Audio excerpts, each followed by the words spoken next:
cooking idea. Karon, today, ngayon. Ito'y balat ng baka. Ito'y aking lulutuin, balbakwa. Ayan mga ka-cooking idea. Nililisan natin to ng maigi kasi ano to parang may mga ano pa, mga bukbok na konti. Nililisan namin to kanina pa. Medyo inulit ko lang, tanggal yung mga ibang ito, pati dito sa loob galing nakikita natin sa loob.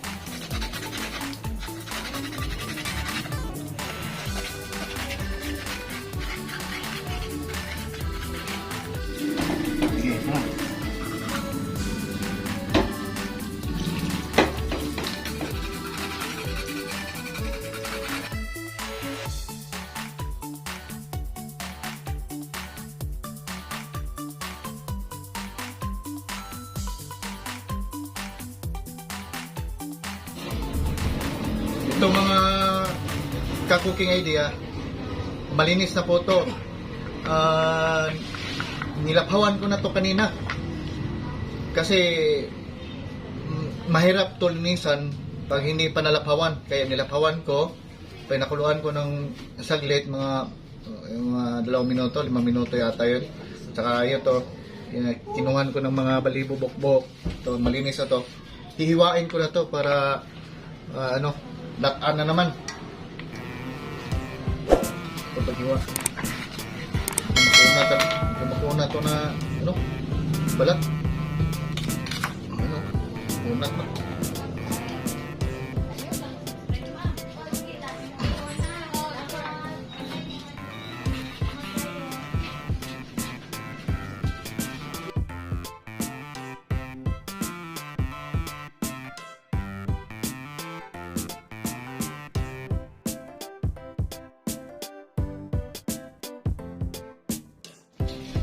Ayun mga ka-cooking, ito nahiwa ko na, nahugasan ko na to. Ayun, isasalang ko na sa mayroon akong pressure cooker. Gagamitan ko to ng pressure cooker kasi pag walang pressure cooker, aabutan tayo ng 3 oras para pagkalambot nito. Kasi alam naman natin, yung mga balat ng baka, matigas talaga yon. Kaya i-pressure cooker na natin para pang madalian na.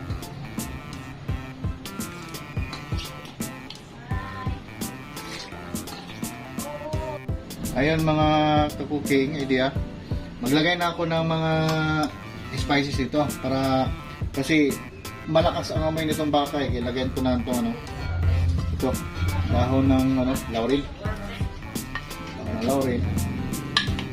Tsaka ito na rin, liso ng paminta. Maglagay na rin ako ng salt, mga 1 kutsarang salt to. Ayan. Tsaka ito, sibot pampabango. Kasi kailangan talaga malagyan. Ako pag magbalbakwa ako, lalagyan ako talaga ng sibot. Kasi para bumango yung balbakwa natin. Yan.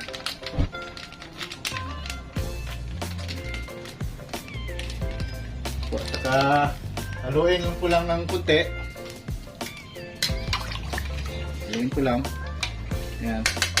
Ayan. Palambutin muna natin. Pakuluan natin. Pakuan natin.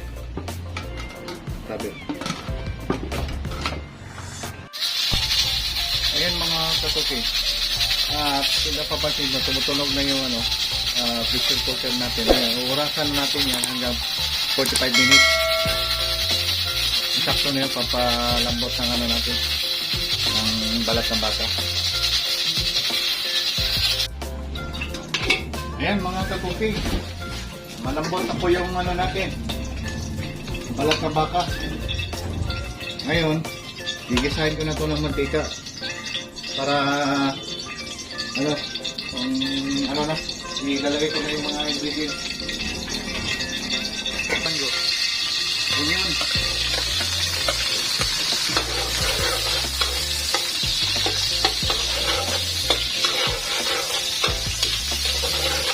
Lagay ko na garlic.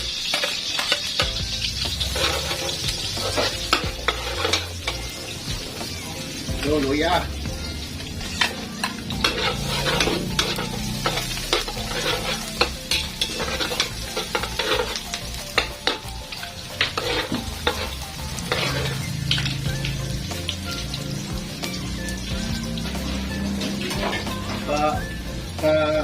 Pag golden brown muna natin, pag medyo ano na, lagay natin yung balat ng baka.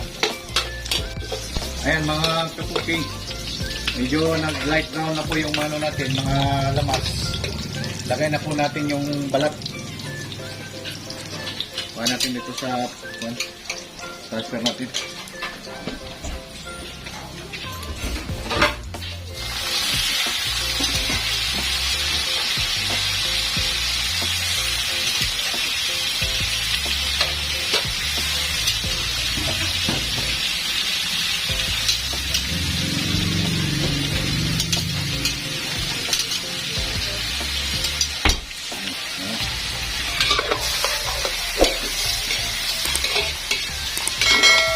Tapos, lagay natin yung mga ingredients niya. Ayan ito ng suka. Ayan ito yung suka. Yung suka kasi pang dagdag flavor at saka pang pagpawala rin ng amoy. Nakakatulong ng pagtanggal amoy yan. Tapos, garlic. Black pepper pala. Ito.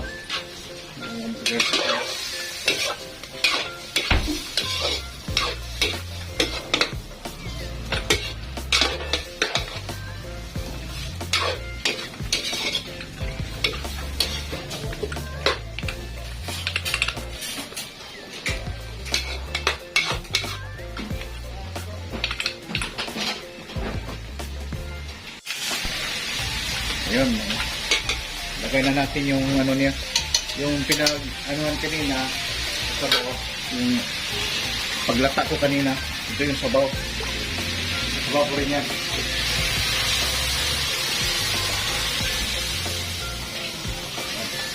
Inubos ko na yung sabaw niya kasi dito maraming humihingi ng sabaw kasi masarap daw yung sabaw kaya dinamihan ko na yung sabaw.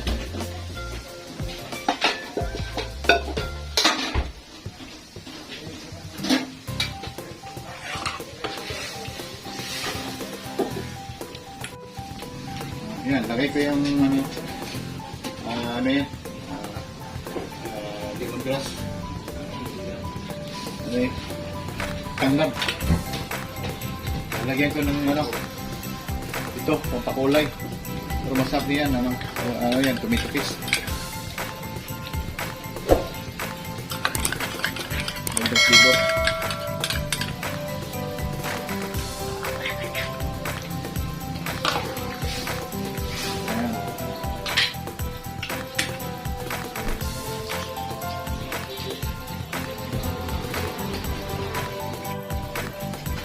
Ayan mga kuking, lagyan ko ng seasoning at saka goat cubes, beef, isa lang. At saka yung seasoning, sinabay ko na.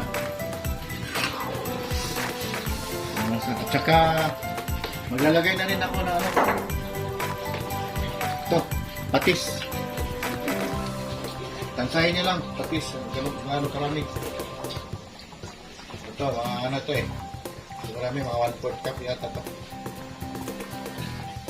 Yan. Pakuluin mo natin ng pakuluin. Malambot naman yan eh. Mamaya tignan natin anong lasa. Okay na. Ayun. Kain na. Ayan. Lalagyan din natin to ng black beans. Ay, sabaw.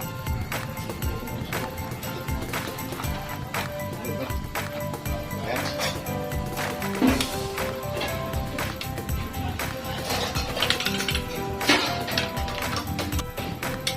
Ayan po mga kakuking, lumapot na po yung sabaw, yan o. Ayan, lumapot na o. Luto na po to, okay na po to. Lalagyan ko lang to ng yung atsal. Ito. Atsal. Yan. Pakuluyan ko lang ng isang minuto ng pakuluyan.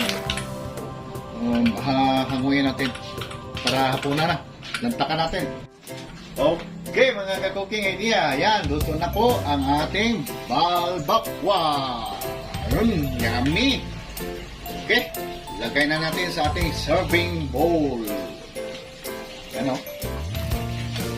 Tayo ko na hit. Lagyan natin para hapunan. Oh, sarap nito.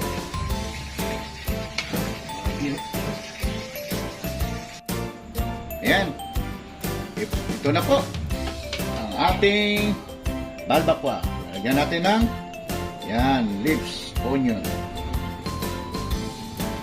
Ayan na po ang ating balbakwa.